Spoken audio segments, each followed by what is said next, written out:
আজকে একটা প্রশ্ন করব। প্রশ্নটা খানিকটা অস্বস্তিকর লাগতে পারে, খানিকটা আটপাটা কানেও বাজতে পারে, কিন্তু তবু প্রশ্নটা করব যে আমরা যে চরিত্র আর চরিত্রহীন কথাটা নিয়ে ব্যাপকভাবে আলোচনা করে থাকি এবং একটি ব্যাপকভাবে আলোচিত বিষয় বটে, তাহলে আসলেই চরিত্রহীন কারা?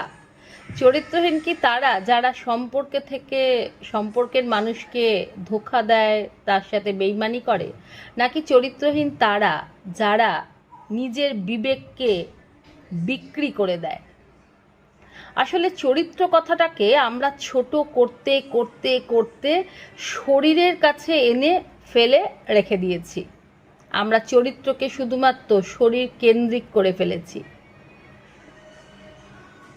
চরিত্র সেই মানুষের ভালো যে মানুষ একা থেকেও বা কোনো সম্পর্ক থেকেও অনেক দূরে থেকেও সে নিজের জায়গায় অনেক অপশান থাকার পরেও সে নিজের সেই এক জায়গায় দাঁড়িয়ে থাকে।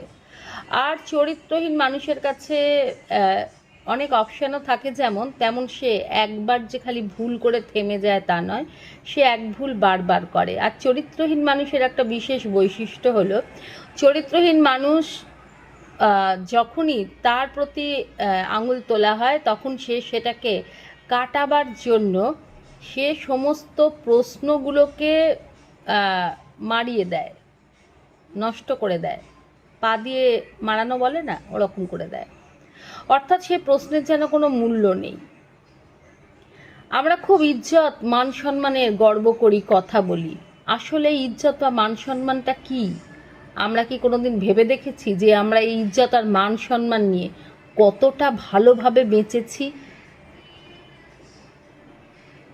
চরিত্র কথাটা না কোনো স্কুল কলেজে না কোনো পাঠ্য বইতে আছে ঠিকভাবে, বা কোনো লাইব্রেরিতে কোনো বই আছে কিংবা কোনো বই খাতার দোকানে পাওয়া যায় না। চরিত্র রাস্তাঘাটে বিক্রি হয় না। চরিত্র কে কার ভালো কার খারাপ সেটা দেখে বোঝা যায়। চরিত্র হলো এমন একটা জিনিস যেটা হাজার অন্ধকারের মধ্যেও উজ্জ্বল হয়ে থাকে নিজের মতো।